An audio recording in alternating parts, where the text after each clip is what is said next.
Hi, this is Katie Shell. I'm an intuitive healer and spiritual counselor. I work with several modalities, including astrology, aromatherapy, and embodied movement. I do these through energy work, through readings, through classes, and all of it is really designed for us to become more aware of who we are, accept ourselves, love ourselves more, and really trust who we are rather than always kind of abdicating responsibility to outside sources. Um, and so everything I do is kind of from that perspective. It's about being more, as I will say, about being more in love with being human every day, even through the pain, even through the difficulties, even through the challenges, because all of that stuff is here to create greater, fuller, richer experiences. And so this particular, as we move into this topic of this video, which is about Saturn in Pisces. And I will say that this will, if you know, you'll have something probably at some point during this transit, which is lasts about 3 years. It's today is March 10th, 2023. It entered on March 7th. And it will be there until sometime 2025, then at which point it'll go into Aries, and then it comes back into Pisces again before it kind of stays before it stays in Aries for a while. So with that, anybody with Virgo, Pisces, Sagittarius, or Gemini are all gonna likely feel some sort of hard aspect from this during this time. I actually have several things that will be that one is currently being affected. So I do want to kind of add this layer to this is that my moon is at 0 degrees Pisces, so I've already been experiencing this. So even though it just moved in to Pisces, because my moon is so close to the cusp, I was feeling this energy, I was feeling this activation for the last few weeks, for the last month already. I would say at least the last month, maybe 2 months even, that I noticed the shift. But now even more as it gets closer and closer. And so and then I'm a Virgo sun, but it's at a higher degree. So it's not activating my sun yet, but kind of once it moves past my moon, it will be opposing my sun. And so this is a time for all of us. Collectively, it's going to be, we think about Pisces. Let's think about Saturn first. And a lot of times people think about Saturn as, oh no, Saturn is going to do something terrible to me because it's about hard or difficult or whatever. And I don't experience it that way. It's about responsibility, and if you don't want to take responsibility for yourself, if you really like abdicating your responsibility to other people, Saturn's going to be really hard. If you're not in a place where you feel where you're able to be disciplined with who you are, Saturn's going to be really hard. But for me, especially, I keep on kind of joking with myself that the Saturn for me on my moon, which is in Pisces, which isn't in the eighth house, can be um, very out there, and it is a little hard and it has been very hard for me to concentrate for the last month or so, because everything is just kind of a little bit more discombobulated. Everything is a little bit more a little less linear than my Virgo sun likes. However, with Saturn on my moon, as much as it is activating that stuff more, it's kind of bringing it into creating a greater structure for it. And the joke I keep on saying is that my moon is being chaperoned right now by Saturn, so it doesn't get too far out of control, even though it is a little bit stronger. I feel like, let me say it in this way, I feel like my moon is in control right now, unlike my sun, which is normally in control. But part of that is because Saturn is able to kind of bring it in a little bit and tune it in a little bit. And so you'll notice that my videos for the last month or so are a little bit more in that Piscean world. They're a little bit more about, so when we talk about Pisces, we're talking about expanding the mind and raising our consciousness and taking becoming more compassionate towards other people, becoming more compassionate to ourselves, letting things go, releasing things, and taking this kind of above the clouds or below the surface of the ocean where things are nice and calm and you can step back. You also feel other people's emotions a little stronger, but because of that, you start to see the patterns and you start to see the beauty of all of the faces and the experiences of humanity. And so with Saturn there, it starts to structure them and you become a little bit more disciplined with how you tune into the spirit world, how you turn into something that is beyond yourself. And it can be a time for some of us, depending on at this point, you kind of think about what house and what specifically it's activating for you.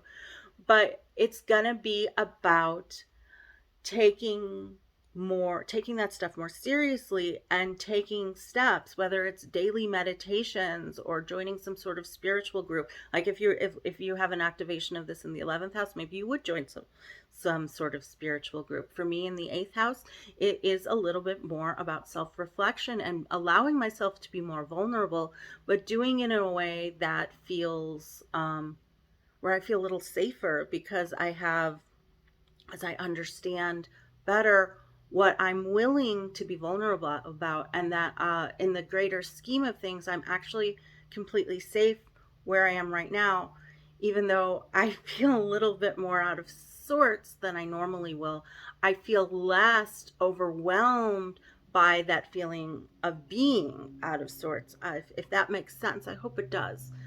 And so again, taking this time to do things that are going to feed you spiritually, taking the times that may be contributing to a cause, not a cause so much as seeing suffering. So we witness suffering in this world. There's a lot of suffering in this world. And having compassion for those people, and instead of maybe turning a blind eye like we were able to do before, Saturn may say, okay, let's step up and do something. Let's be disciplined enough. Let's be structured enough. Let's um, be aware enough that we can actually take steps necessary, that we can do things to make a change because we are willing to use that compassion to be more supportive and create structures that are going to be supportive long term. If you are somebody who is approximately 28, 27, 28, 29 years old right now, 30, no, not probably if you just turned 30, but more 28, 29, you are experiencing your Saturn return. Or if you're 58, you're experiencing your second Saturn return. And this is a big marker in our lifetimes. And this isn't going to be too long about Saturn returns, but it is more significant for you.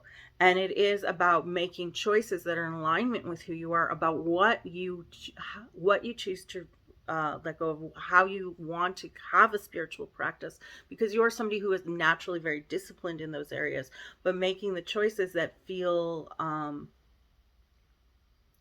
alignment with who you are, that feel true to who you are, rather than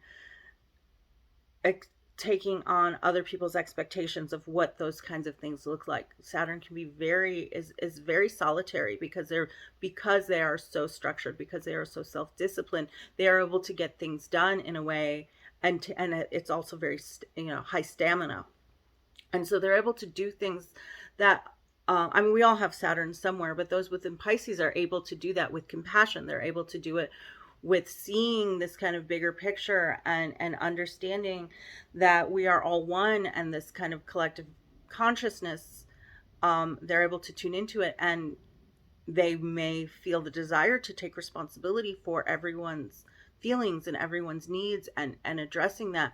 But by allowing that, you turning that self-discipline on themselves to make sure that they are doing it in a responsible way, both for themselves and for other people.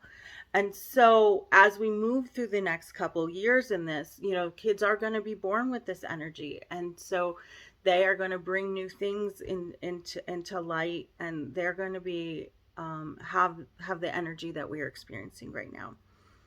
And so if you're at their second Saturn return, again, it's going to be more in that sort of energy of of coming into the responsible elder stage of your life, because you've had all of these experiences, and then again you are able to express more compassion, and tuning into those higher powers, because again this is all about our oneness with the universe, and Saturn individualities, and how we use that awareness to bring